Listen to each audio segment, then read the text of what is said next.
I need a wife who matches where I'm going, he said, voice low and clean cut. Not someone who drags me back to where I started. Raina Parker didn't answer right away, because her throat had turned to sand. He sat across from her in a corner booth at the Bluebird Diner, the kind of place that smelled like burnt coffee and fryer oil, no matter how hard you scrubbed the floors. The overhead fluorescents buzzed faintly, flickering like tired insects. She'd spent the last 10 hours under those lights, refilling mugs, wiping ketchup off plastic menus, smiling until her cheeks hurt. Tonight, she couldn't hear any of it. All she heard was the blood in her ears. On his wrist, a new watch winked at her. Silver, expensive. Around his neck, a navy tie with thin stripes lay perfectly centered. Raina recognized it immediately because she'd bought it 3 months ago, on a payday she should have used for groceries.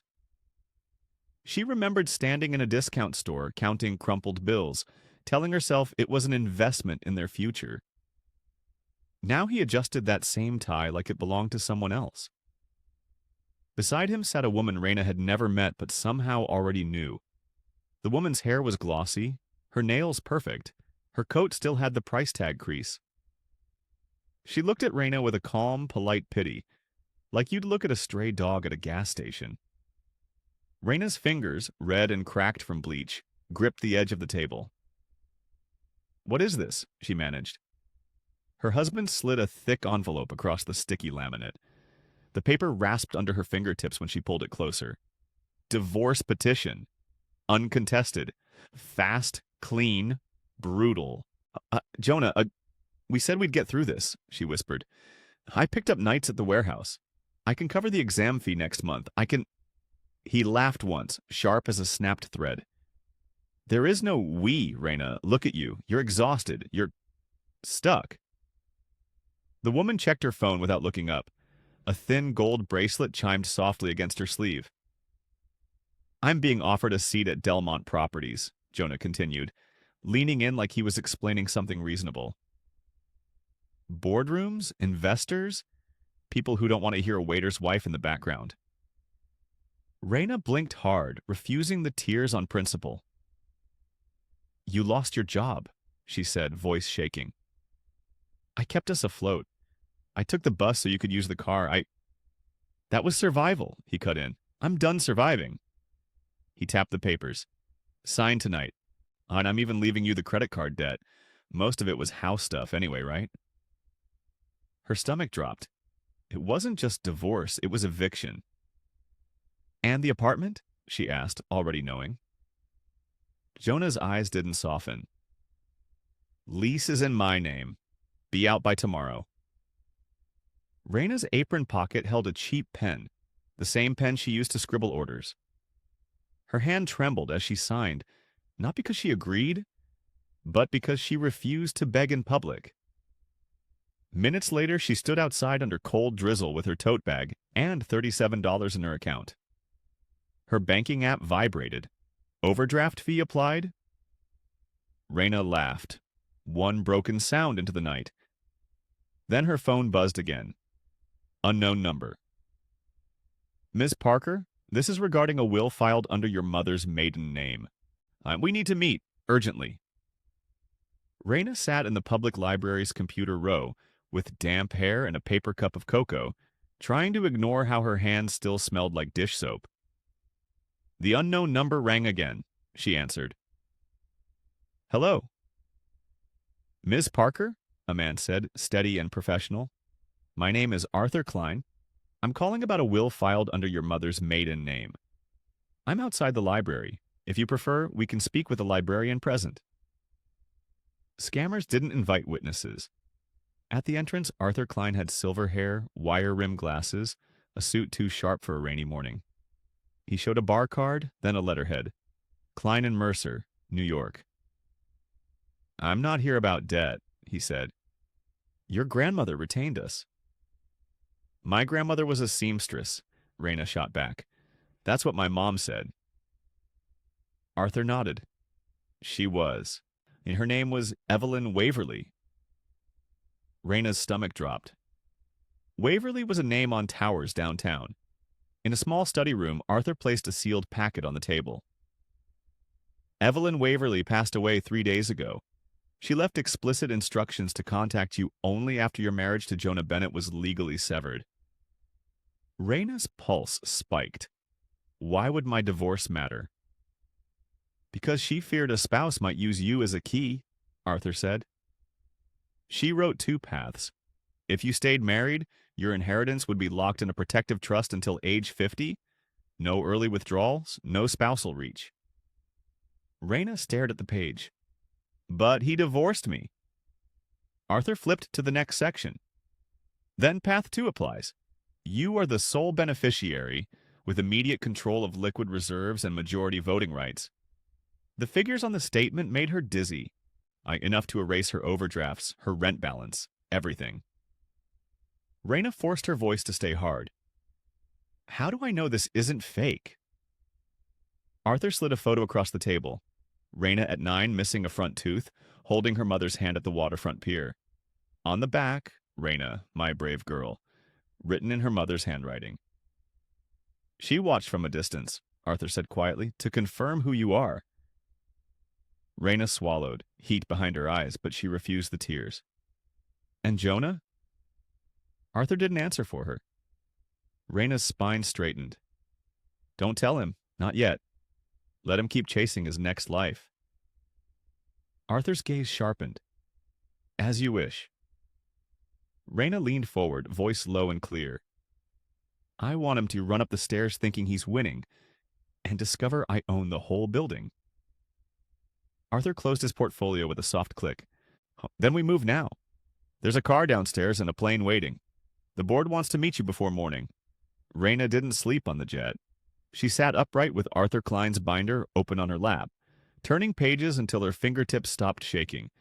The paper still smelled like fresh ink, nothing like the greasy menu she'd wiped for years. Every few minutes she glanced at her phone, half expecting Jonah's name to flash across the screen with a cruel, "Where are you?" as if he still had a right. He didn't. When they landed, a black car swallowed her into quiet leather and tinted windows. The city outside looked like a different planet. Steel, speed, confidence. Raina's reflection in the glass looked like someone trying to belong in a life that didn't know her name yet. Remember, Arthur said, calm as math. They will test you. Think they prepared for a figurehead. Raina stared at the metal card in her hand. No numbers. Just her name. It felt heavier than money. It felt like proof.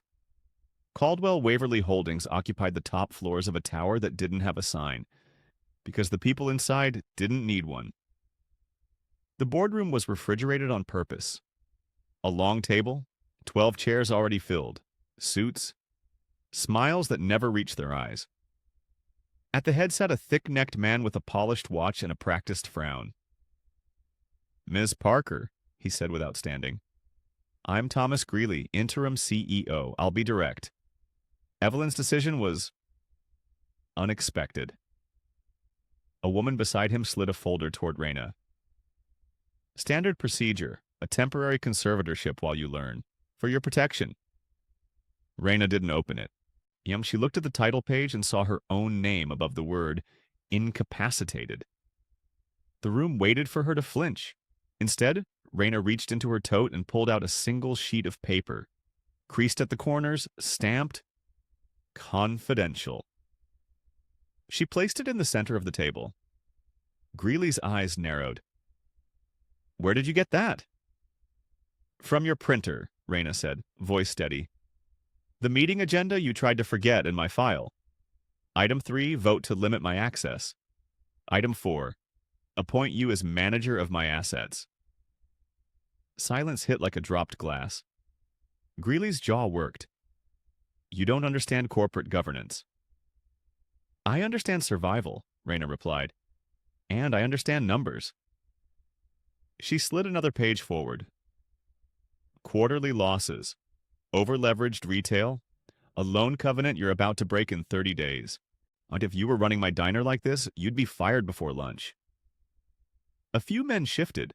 The woman's smile cracked. Arthur set a document beside Raina's hand. Miss Parker holds 51% of voting rights, effective immediately. Raina leaned in, meeting Greeley's stare. Here's what's going to happen. You'll rescind the conservatorship request, you'll authorize an independent audit by noon, and you'll brief me on every outstanding loan you've been quietly selling off. Greeley swallowed. And if we refuse? Raina's voice dropped, clean and final. Then you can resign, or I'll do it for you. Arthur's phone buzzed. He glanced down, then turned the screen toward her.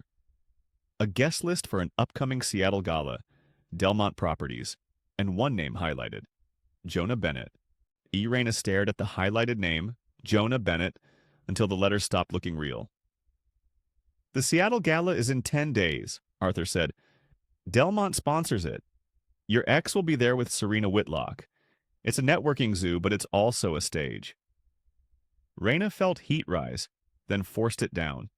The old reflex to explain herself, to prove she wasn't disposable, tried to claw back to life.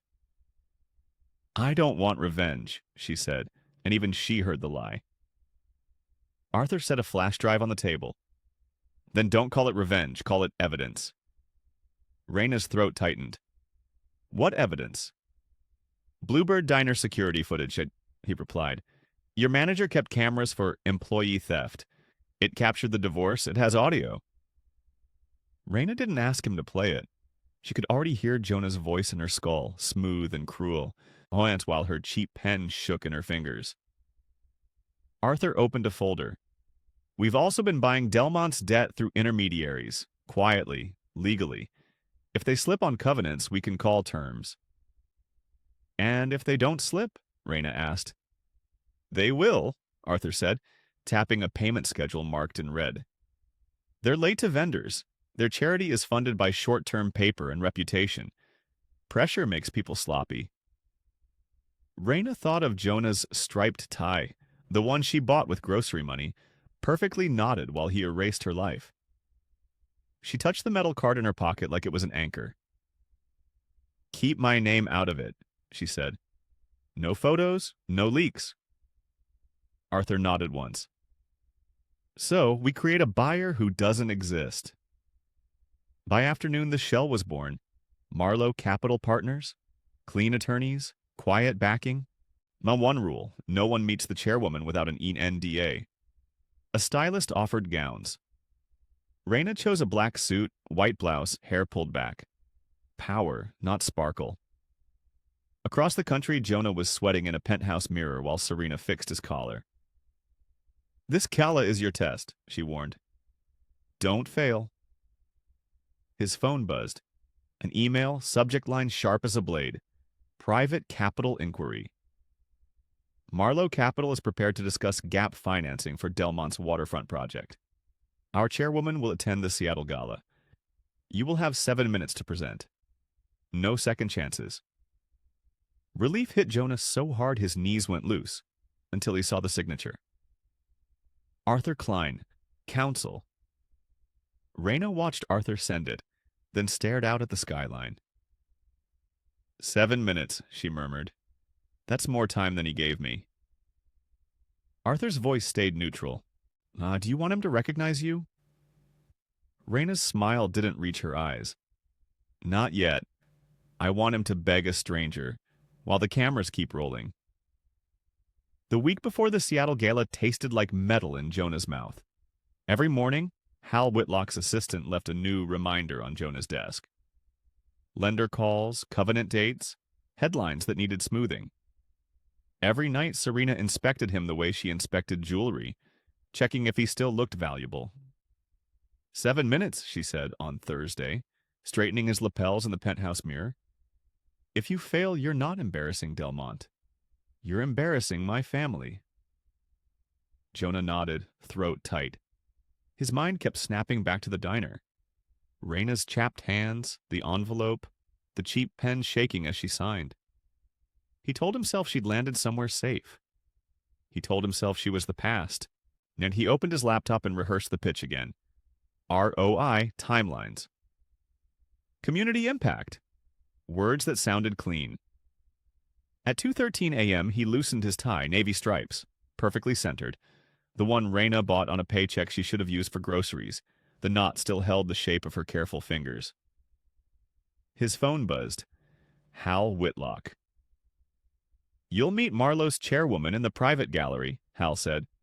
"No photos, no names. You speak when spoken to." "Yes, sir." "And Jonah," Hal added, voice flat. "Remember what you are, a bridge. If you crack, we replace you." The line went dead. Across town, Raina watched rain slide down her hotel window.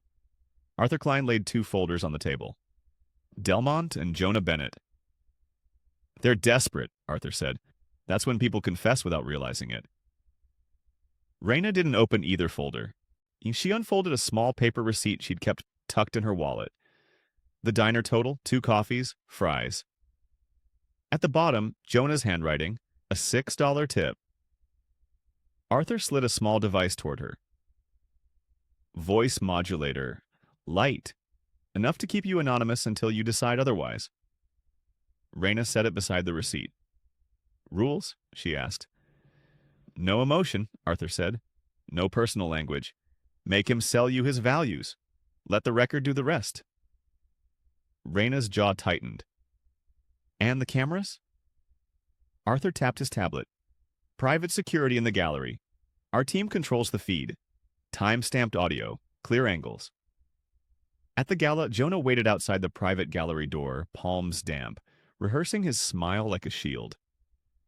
A guard opened it without a word. Inside, the room was dim, lit by glass sculptures and soft spotlights. At the far end, behind a frosted partition, a woman sat with her back to him. Still unreadable. A calm voice came through the screen, altered just enough to feel unreal. "Mr. Bennett," it said, "you have 7 minutes. Start with the sentence you used when you decided your wife didn't fit your future. DNA reference maintained from your provided story seed." Jonah's mouth went dry. Behind the frosted partition, the chairwoman remained a silhouette, still as a judge. The voice that came through the speaker was calm, clipped, and slightly altered.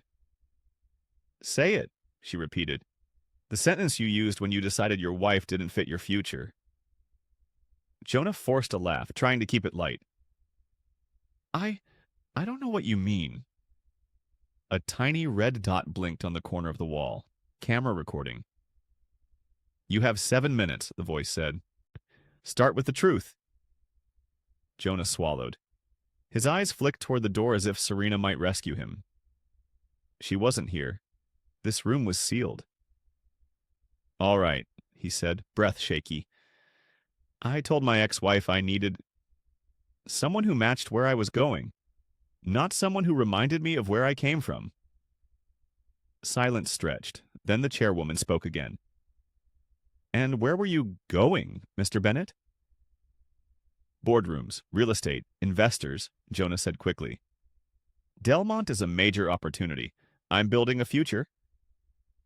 "You left her with debt," the voice replied, flat. "How much?" Jonah's jaw tightened. "That's not relevant to financing." "It's relevant to character," she cut in. "How much debt did you leave her?" Jonah hesitated, then chose the smallest version of himself. "Credit cards. A few thousand." "A few thousand," the voice repeated, like she was tasting the lie. "And the apartment?" "The lease was in my name," Jonah said. "I ended it." Meaning he ended her shelter. The chairwoman let a soft, humorless sound slip through the speaker. "Do you know what she had left in her account that night?" Jonah stared at the floor. "No." $37, the voice said. "After an overdraft fee." His stomach lurched. "How would you even—" "Next question," she continued, unmoved. "Your tie. The navy striped one you're wearing right now. Who bought it?" Jonah's hand rose instinctively to the knot, like it could hide him. "I bought it." The chairwoman's voice sharpened, just a degree. "Liar?" A click. Audio filled the room, thin, unmistakable. Jonah's own voice from a diner booth, clean and cruel, with a woman's quiet breathing on the other side. I need a wife who matches where I'm going." Jonah stumbled backward, knocking his knee against a chair. Turn that off. You're applying for $200 million, the voice said. If a recording of your character breaks you, you're not fundable. Jonah's eyes went wild. Please, I can explain. No, she replied. You can confess. A document slid under the partition, 2 pages, a pen. Sign, the chairwoman said. Personal guarantee and a sworn statement. You severed your marriage for status, and you left your wife with debt and no home. Jonah's hand shook as he picked up the pen. He signed anyway. The chairwoman's silhouette finally leaned forward. Good, she said softly. Now look at the camera, Mr. Bennett, and say her name. Jonah faced the camera like it was a firing squad.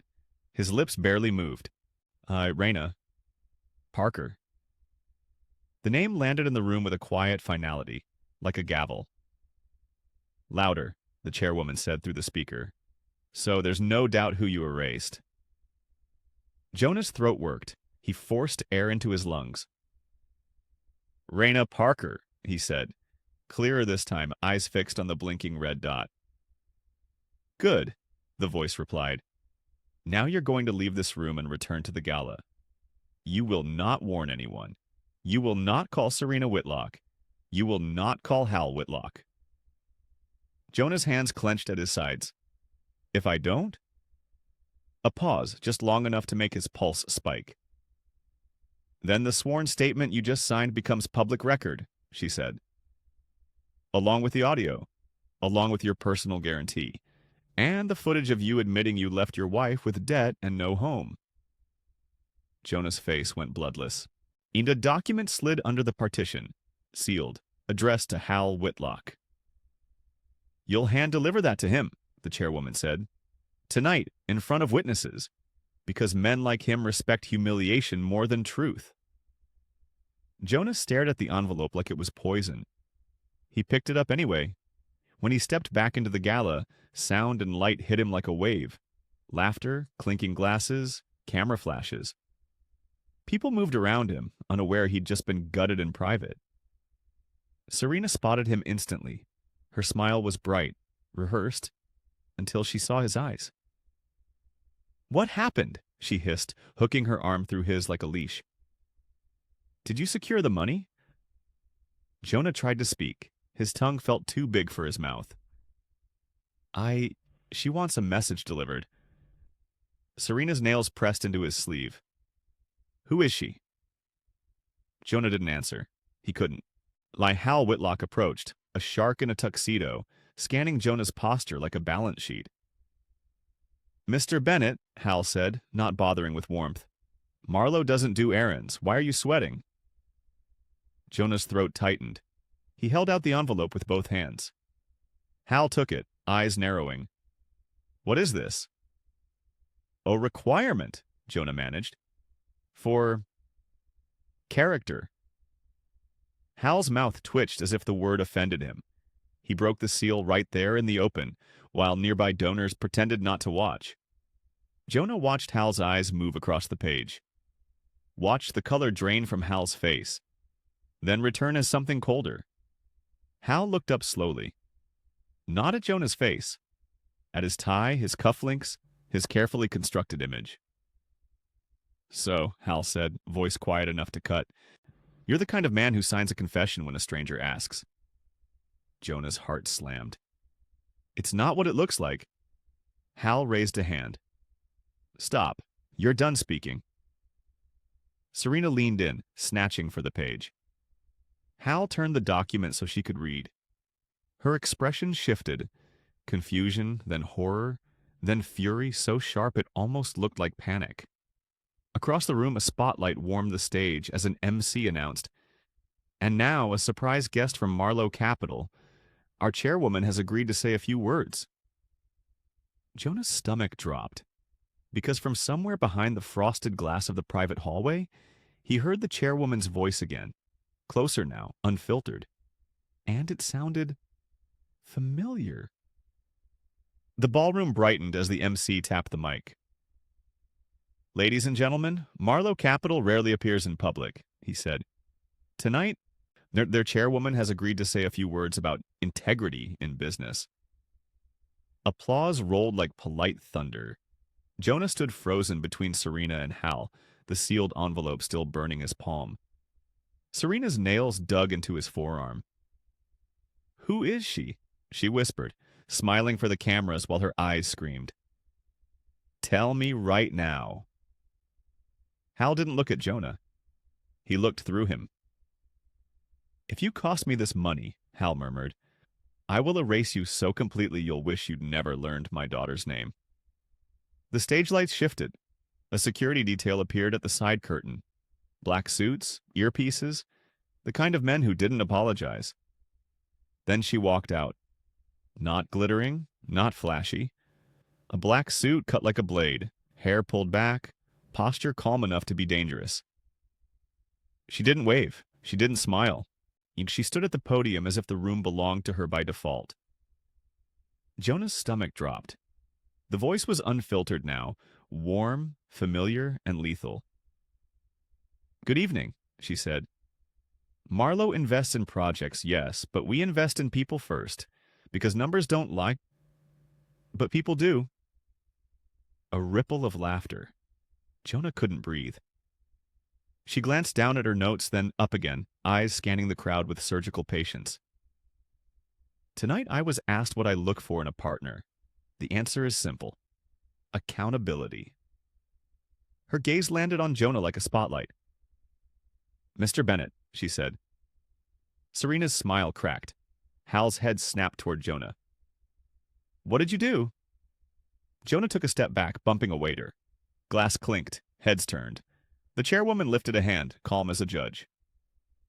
"Don't worry," she said into the microphone. "This won't take long. I just need him to repeat something he said recently. Something he thought no one would ever hear again." A hush fell, hungry and sharp.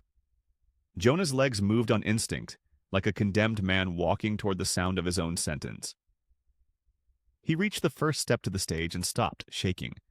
She leaned slightly toward the mic. "Say it," she said softly.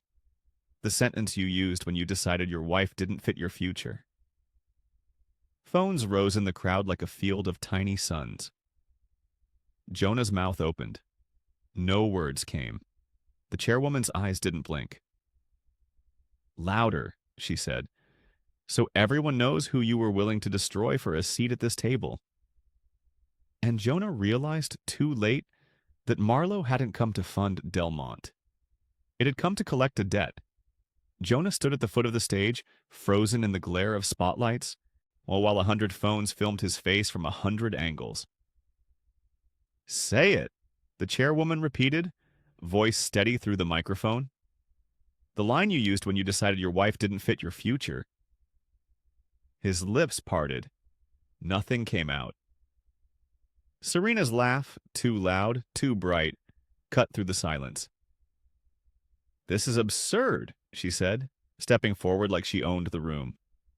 "Whoever you are, you're embarrassing my family's event." The chairwoman didn't look at Serena. She looked at Jonah.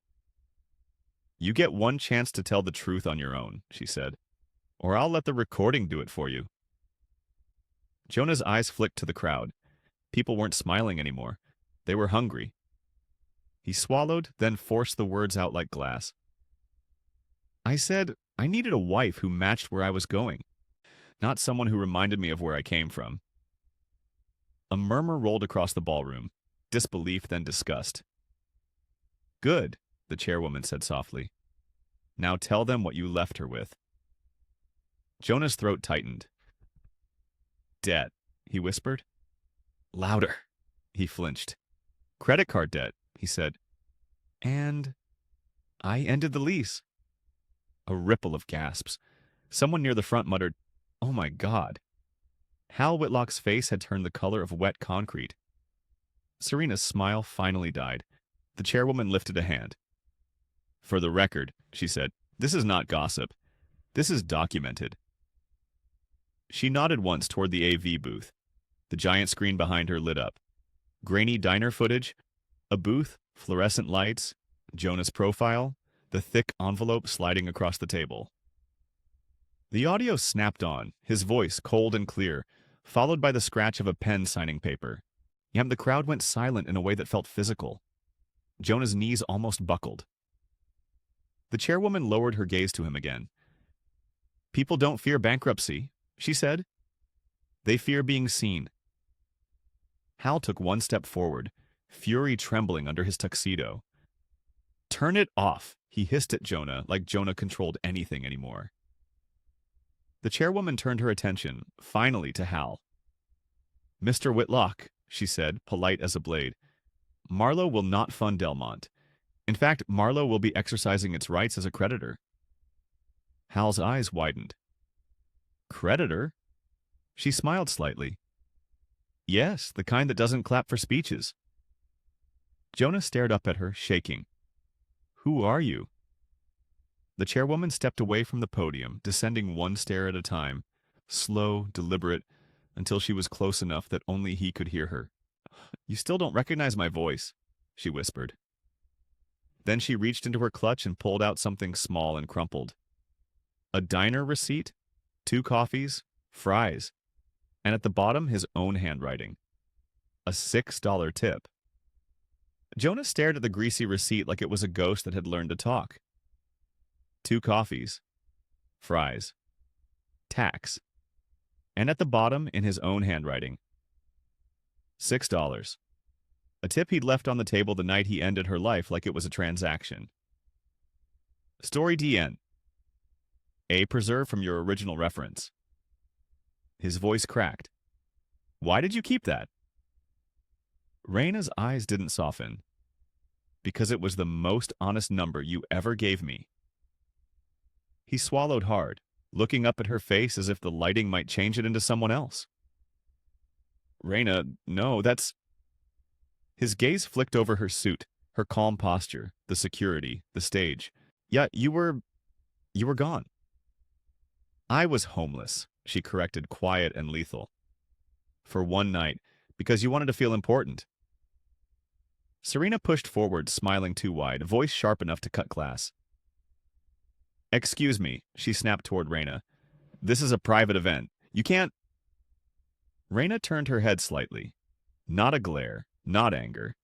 Just the kind of attention you give a barking dog before you close the door. "Ms. Whitlock," Raina said into the microphone, "I can, because Marlowe Capital has been financing your family's lifestyle for months." A murmur rippled.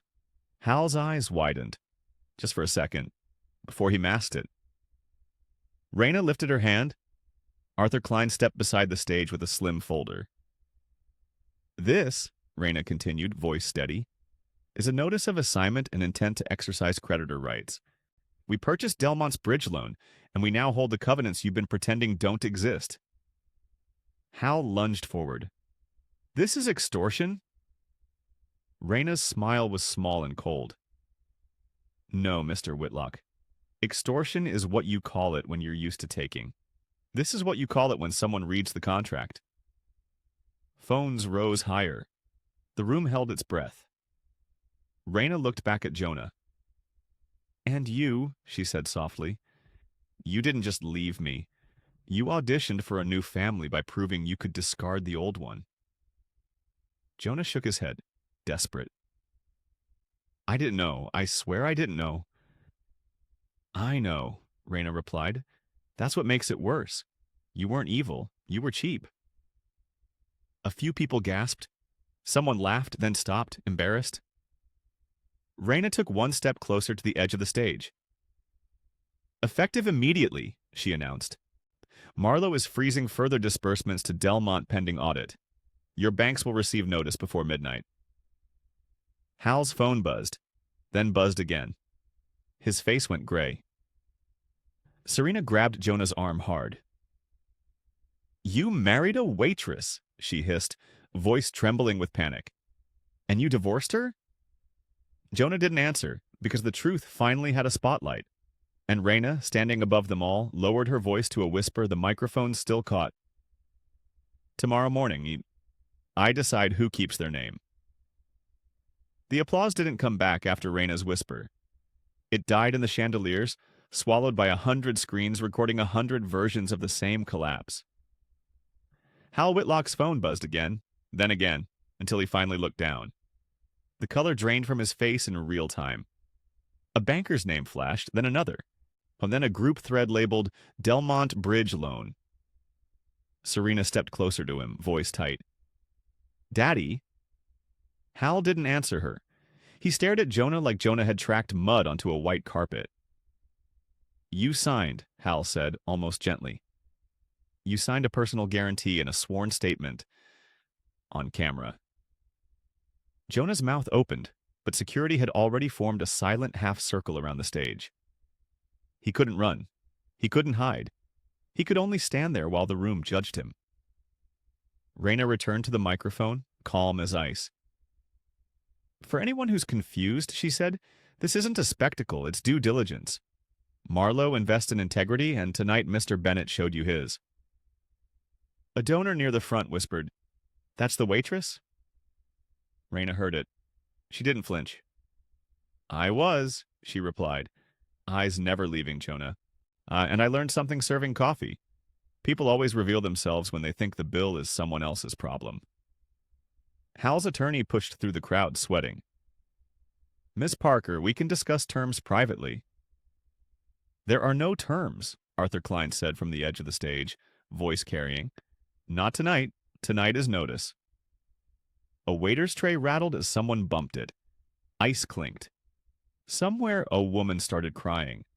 Not for Jonah, but for the stock price she could already picture in the morning. Serena grabbed Jonah's arm. "Say something," she hissed through her smile. "Fix it." Jonah looked up at Raina, eyes wet. "Raina, I didn't know who you were." Raina's expression softened for exactly 1 second, then hardened into something cleaner. "That's the point," she said quietly. You didn't need to know my net worth to treat me like a human being."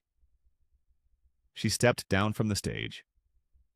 The crowd parted without being told. Her heels clicked once, twice, like a countdown. At the exit, she paused beside Jonah. She tugged gently at his navy-striped tie, straightening the knot the way she used to, then let it go.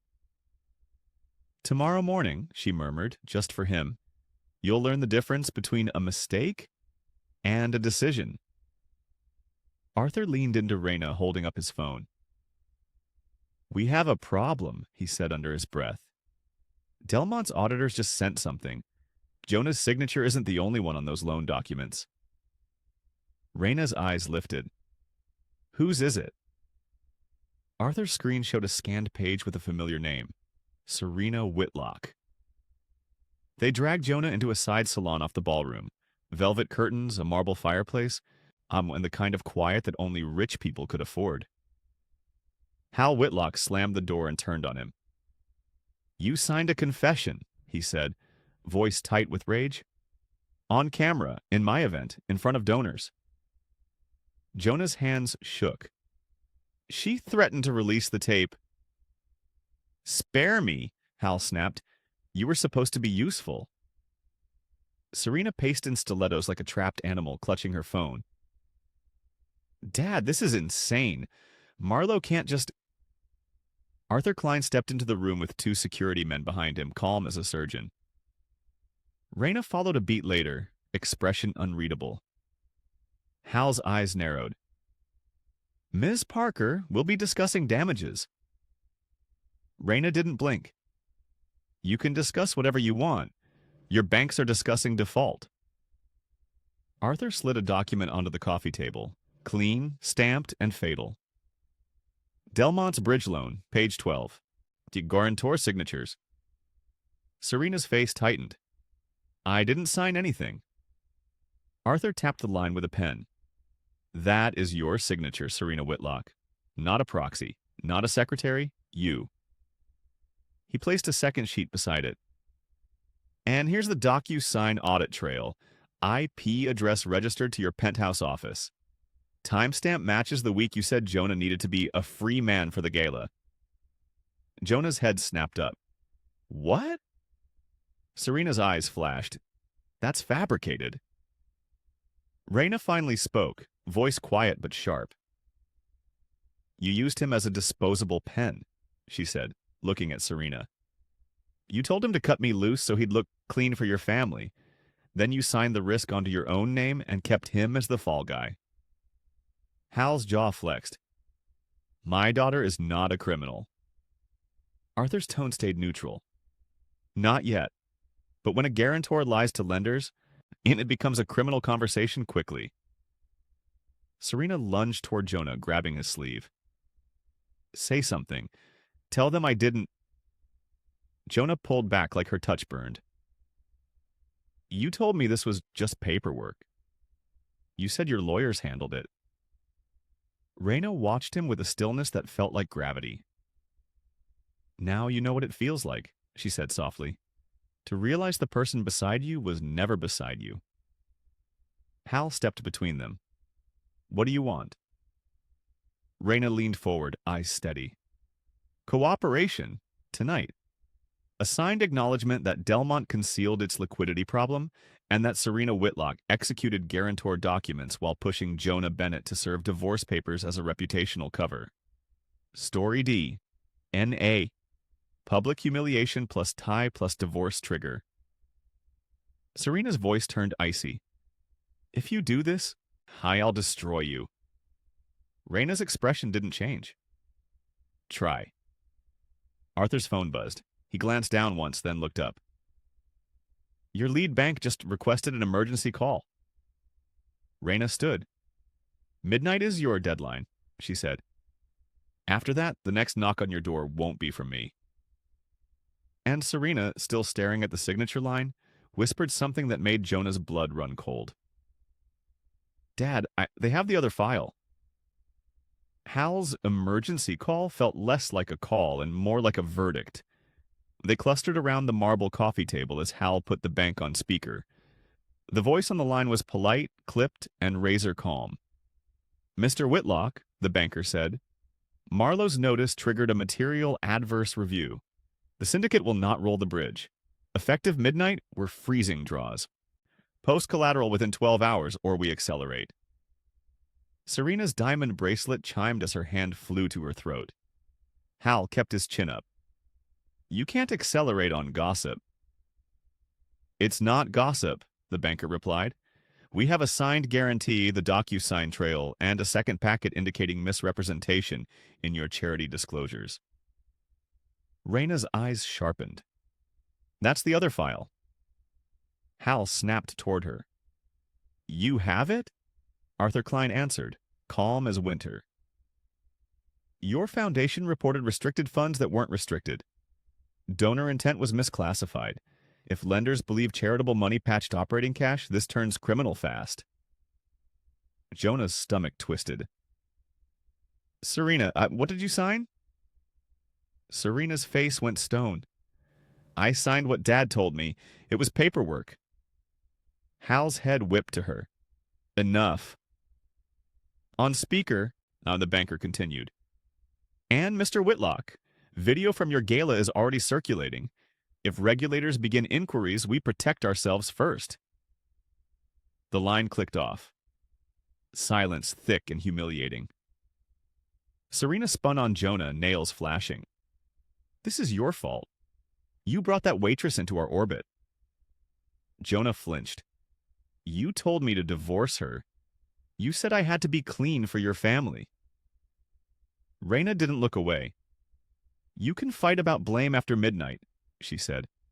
Right now you choose. Lose everything quietly or loudly. Hal's jaw flexed. State your terms. Raina stepped closer, voice steady. 1. You sign full cooperation, independent audit, complete lender access. 2. Serena signs an acknowledgement of her guarantee and a sworn statement that Jonah acted under Whitlock instruction. On 3. The foundation is restructured with protections for staff and designated programs. I'm not burning innocent people to punish you. Hal's nostrils flared. And what do you get? Control, Raina said. Accountability and discretion. Serena let out a brittle laugh. You think you can own us? Raina's expression didn't change. I own your deadline. Arthur slid a pen across the table. Midnight, Mr. Whitlock. Hal reached for it, then froze as his phone buzzed again. He read the screen, and the last color drained from his face. Raina leaned in, soft but lethal. Who is it? Hal swallowed. The Attorney General's office. And Jonah realized the gala wasn't the punishment. It was the warning shot. Hal Whitlock held the ringing phone like it was a threat. The screen read, State Attorney General, Financial Crimes. He answered with a smile that didn't belong to him. Mr. Whitlock, a woman's voice said, crisp and practiced, we're calling regarding Delmont's bridge loan disclosures and your foundation's filings. We've received a complaint with supporting documentation. A preservation order is being issued tonight. Do you have counsel present? Hal's gaze snapped to Arthur. I do now. Arthur stepped forward. Arthur Klein, counsel for Marlowe Capital and Ms. Raina Parker. Please proceed. Understood, the caller said. Mr. Whitlock, you are instructed to preserve all electronic records related to Delmont Properties, the Whitlock Foundation, and communications with lenders, auditors, or brokers.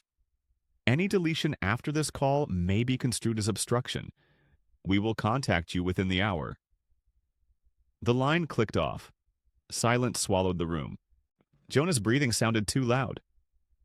Serena gripped her phone, thumb hovering over the screen like she wanted to erase the last 10 minutes. Hal turned on Jonah first. You brought federal heat into my home. Jonah's voice cracked. I didn't, she did. Raina didn't blink. No, she said. You brought it when you decided truth was negotiable. Serena stepped forward, fury shaking through her smile. You can't do this. My family? I can, Raina cut in, calm as a judge. But I don't want a circus. I want an outcome. Hal's jaw clenched. State your terms. Raina nodded toward the cooperation packet on the table. Serena signs full cooperation, devices, emails, accounts. Tonight, no cleanup. Her eyes flicked to Serena's unlocked phone. And you, she said to Hal, issue a statement before midnight. Delmont is cooperating with lenders and regulators. No scapegoats, no spin. Hal's nostrils flared. And if we refuse? Arthur's tone was almost polite. At 12:01 a.m., we file everything and notify the AG we have supplemental evidence. Jonah swallowed, looking at Raina. Is there any way I can fix this? Raina studied him, then slid a one-page affidavit across the marble. His name was already typed at the top. A blank signature line waited. Yes, she said. You can tell the truth the first time someone asks. Jonah stared at the page. What do you want from me? Raina leaned closer, voice low and lethal. The password to Delmont's internal server, she whispered, and the folder you named private. Serena's head snapped up. Jonah, don't you dare. Jonah's hand hovered over the pen, and for the first time all night, he looked at Serena and didn't obey. Hal Whitlock's eyes were locked on Jonah's hand, the way a lender watches a missed payment. Jonah held the pen above the affidavit, knuckles white. Serena's voice came out thin and sharp. If you give them anything, you're done. Do you understand me? Jonah exhaled like something inside him finally snapped. I've been done, he said, and for the first time that night he sounded sober. He looked at Raina, really looked. You asked for the server password. Raina didn't gloat, she just nodded once. Say it for the record. Arthur placed his phone on the table, recording. 2 security guards stood by the door, arms folded, faces blank. Jonah swallowed. Delmont Internal. Admin login j.bennett, Jonah said. Your password is Serena W _2019. He flinched as the words left his mouth. Serena went still. You liar, she whispered, but her eyes screamed because it wasn't a lie. Arthur typed fast on his tablet, fingers precise. Access granted. A small chime sounded, soft, almost polite. Jonah's shoulders sagged, like he'd just admitted a crime to himself. "The folder you want is under projects," he said. "Hidden directory, name is private." Arthur clicked. The screen filled with subfolders. Loans, foundation, media, and one that made Jonah's face go gray. Raina. Raina's pulse jumped. "What is that?" Serena lunged, grabbing for the tablet. Security caught her wrist mid-air and pinned it to her side. The room went silent except for Serena's breath turning ragged. Arthur opened loans first, email chains, term sheets, and a spreadsheet titled Bridge Patch, Charity Transfer. Then Foundation, donor lists, reclassified restrictions, and a draft memo labeled, "If questioned, blame operations." Hal's jaw tightened. "This is theft." Raina's voice stayed flat. "No, this is accounting." Arthur opened media, a prepared statement already written dated 2 days before the gala. Jonah Bennett acted alone. It ended with Serena's digital signature. Jonah's eyes flooded. "She told me it was standard." Then Arthur clicked Raina. A scanned background report appeared, stamped with a private investigator's logo. At the top, subject, Raina Parker, possible Waverly connection. Date, 3 weeks before the diner. Raina felt the floor tilt. Slowly, she looked up at Jonah. "You knew," she said, barely audible. Before you handed me those papers, you knew my name mattered." Jonah couldn't answer. Arthur's cursor hovered over one last file inside the folder. A G_contacts dash payments. Raina's voice dropped to a whisper. "Open it." Arthur clicked the last file. A G_contacts dash payments opened like a trapdoor. A spreadsheet appeared. Dates, amounts, consulting memos, and names that were half initials, half threats. One entry was highlighted in yellow. "Emma's Alvarez, expedite intake," Arthur read aloud. 2 transfers. Same week, Delmont panicked. Hal's face went rigid. That could be anyone. Arthur didn't look up. "It's not. We matched the routing number, and this email?" He opened a thread. On screen, Serena's name, a burner address, and one sentence that made Jonah's stomach flip. "Make sure the complaint lands after the gala.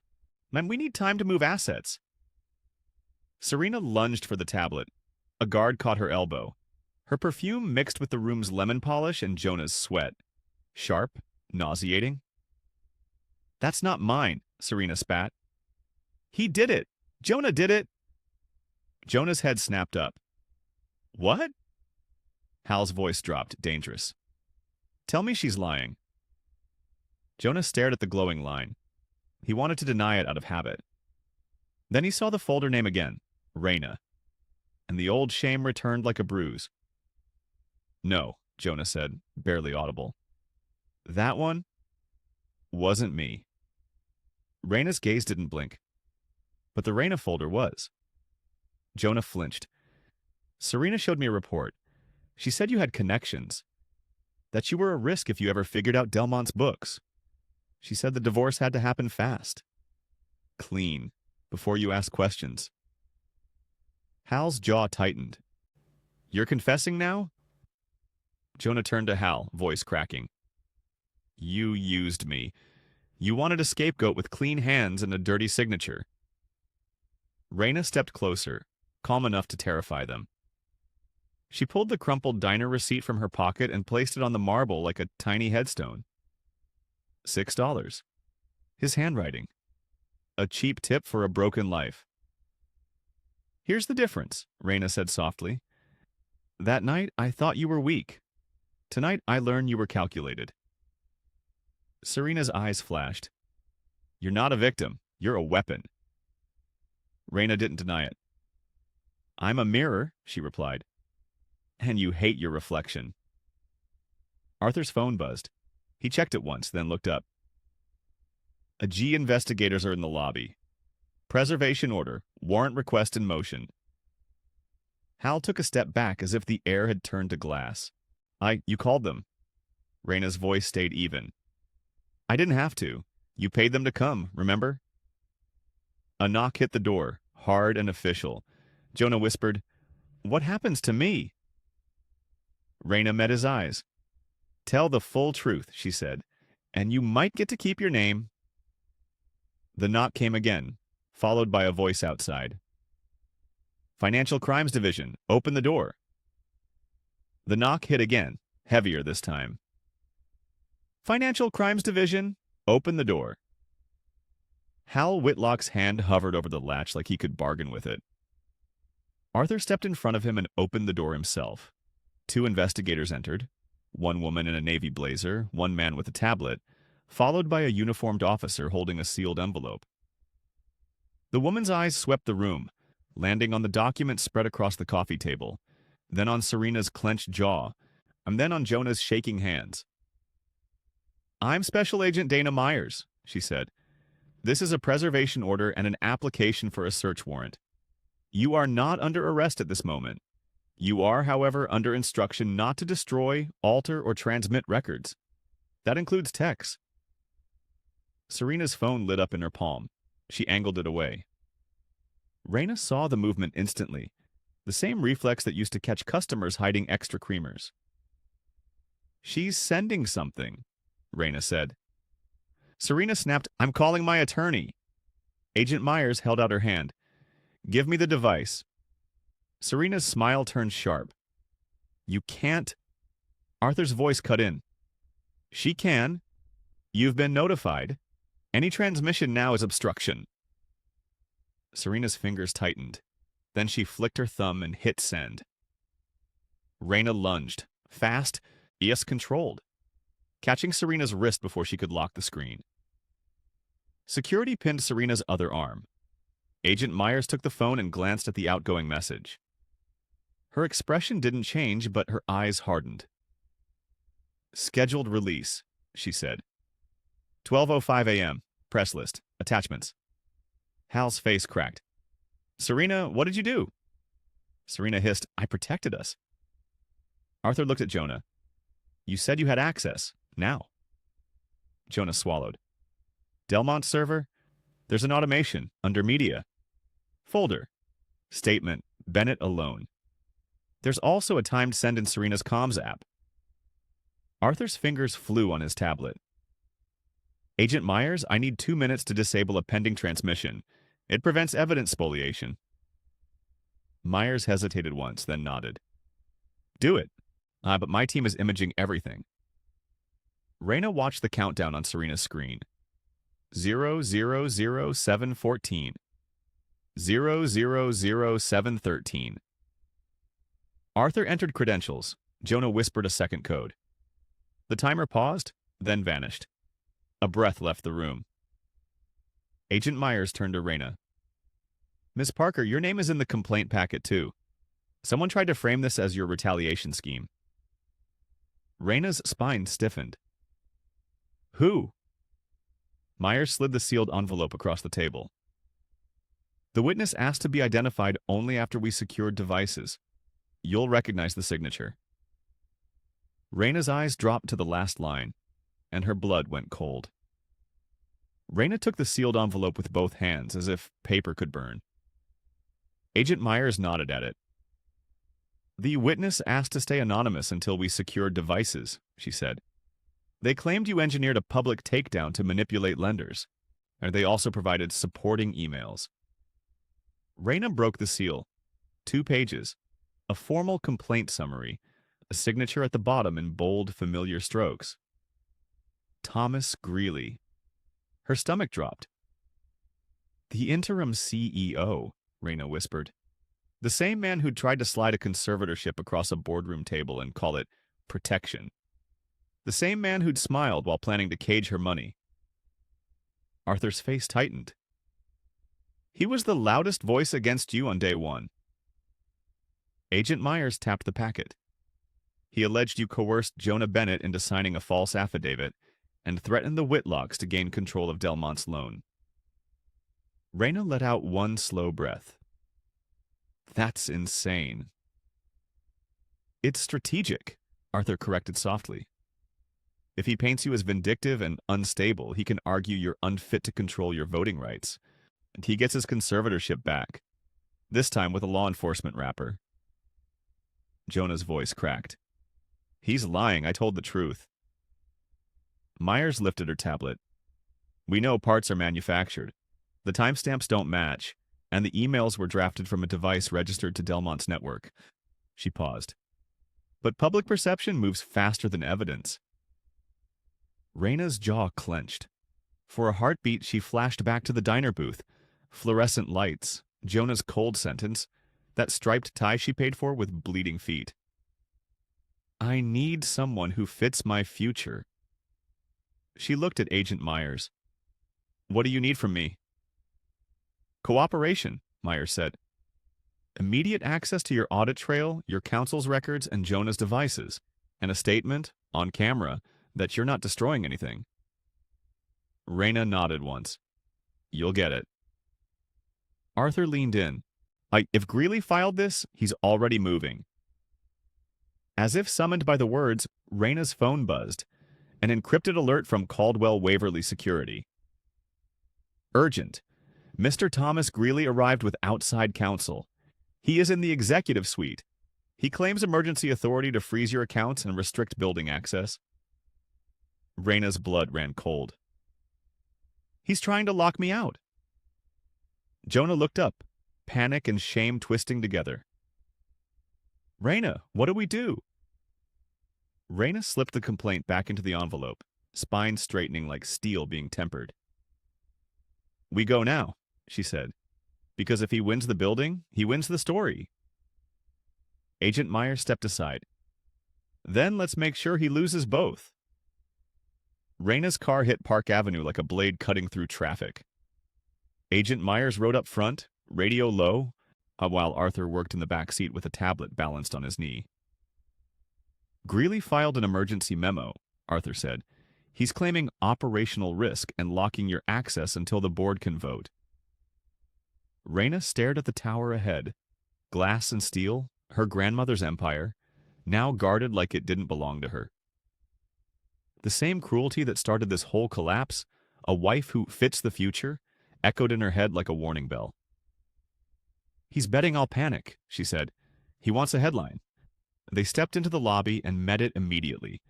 2 reporters near the fountain, phones raised, a security captain blocking the elevators, and Thomas Greeley in a tailored suit, flanked by outside counsel with a smug briefcase.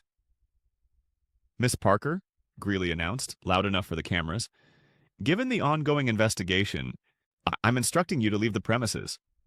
For everyone's protection. Raina didn't raise her voice. You're not protecting anyone, she said. You're trying to steal time. Greeley's smile held.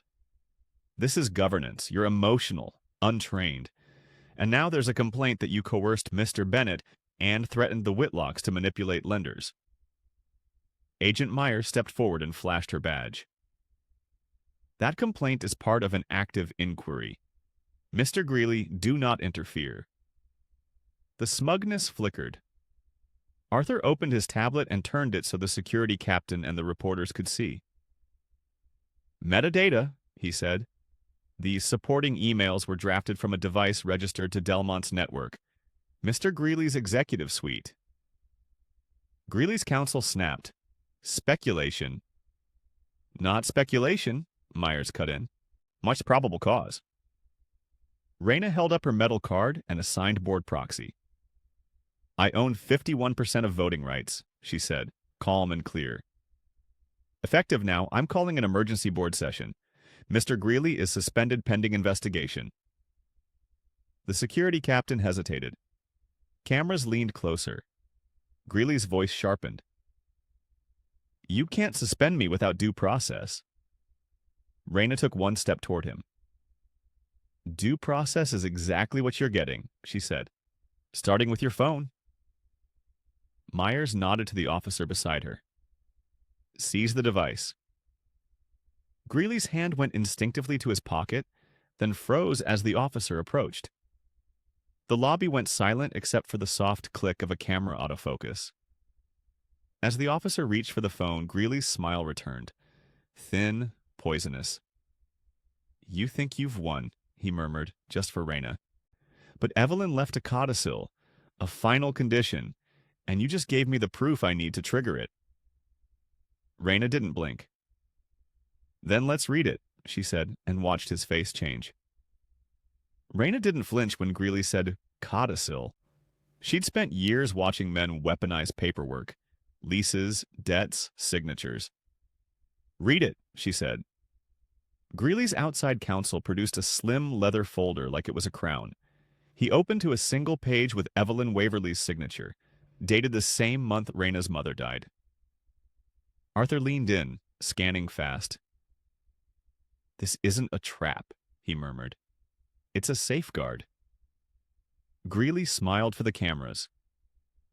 "The codicil states that if the heir engages in conduct that brings public scandal or regulatory scrutiny upon the trust, the board may appoint interim control to protect the estate." He spread his hands. "You orchestrated a public humiliation. You invited investigators into our lobby. That is scandal." Raina looked at Agent Myers. "You heard him call law enforcement scandal," she said calmly. Myers's expression stayed flat. "I heard." Arthur turned the page, then froze. "There's a second paragraph," he said. Greeley's smile twitched. "There isn't." Arthur read it aloud, voice firm. "Interim control may only be invoked upon a finding, supported by forensic audit, that the heir acted with intent to conceal criminal conduct or destroy evidence. Any officer who attempts to trigger this clause through false reports or fabricated records shall be deemed to have breached fiduciary duty and shall be removed." The lobby went silent. Raina met Greeley's eyes. "So you can't pull that lever without proving I tried to hide a crime," she said. "But you can be removed for trying to frame me." Greeley's throat bobbed. "That's interpretation." Myers stepped closer, badge visible to every phone. "Mr. Greeley, your complaint packet contains forged metadata. Your device is being seized. Any false statement to investigators is a felony." Reporters leaned in, hungry. Raina turned to the security captain. "Elevators," she said. "Executive suite, now." The captain hesitated, then nodded, and the barrier he'd formed dissolved. Raina didn't rush. She walked like someone who owned the floor beneath her. In the suite, Arthur pulled up the server logs Jonah had helped unlock. A new entry flashed, 8:41 p.m. Greeley's account attempted to create a backdated authorization to freeze Raina's access. Arthur held the screen toward Myers. "He's manufacturing proof right now." Raina exhaled, steady. "Funny," she said softly. "My ex used the words, 'fits my future,' to erase me. You're using a clause to do the same." She looked at Greeley, voice clean. "It won't work." Myers lifted her radio. "We're executing the warrant," she said. "Seal the suite." And for the first time, Thomas Greeley looked at Raina the way Jonah once had, like he'd finally understood the price of underestimating her. 1 year later, Seattle's rain still fell. Only now it slid down the glass skin of Evelyn Tower, a twisting spire of steel and living green that rose where Delmont's failed project had once rotted like a warning.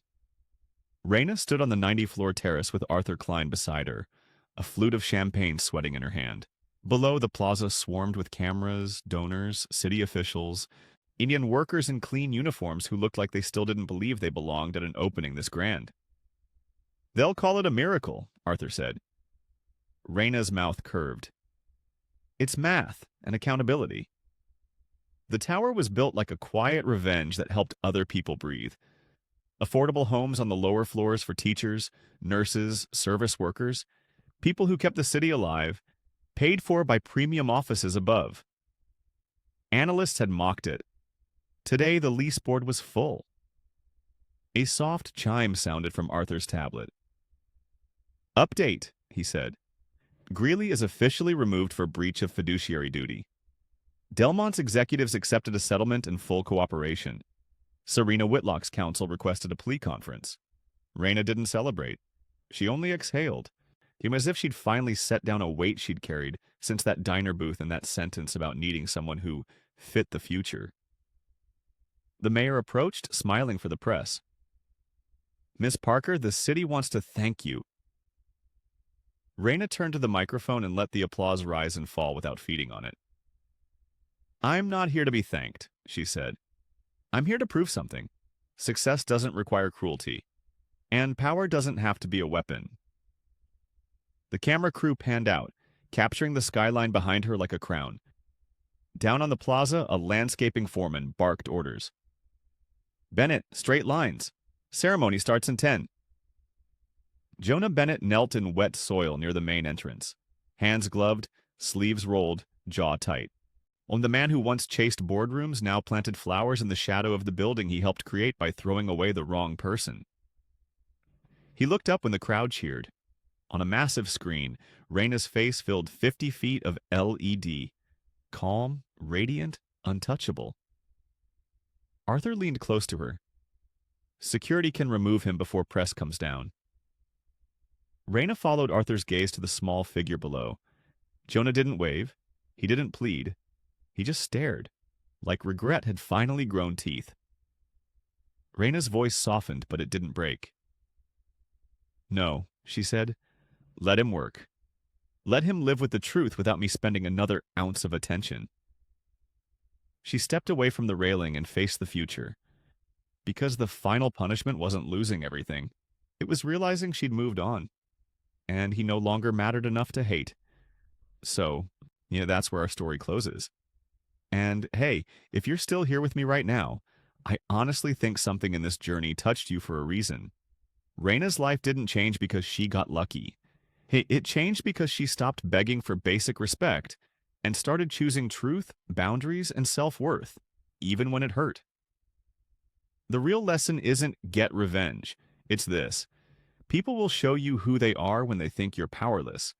And that's exactly when you must protect your dignity. As the Stoics remind us, we suffer more in imagination than in reality. And you have power over your mind, not outside events. Raina couldn't control betrayal, rumors, or the chaos around her, but she could control her response. Calm, clear, and grounded in evidence. That's healing, turning pain into clarity, and clarity into a better life that doesn't require hatred to move forward. If this story meant something to you, please like, share, and subscribe. It helps this channel reach more hearts, and it tells me you want more stories with truth, justice, and hope.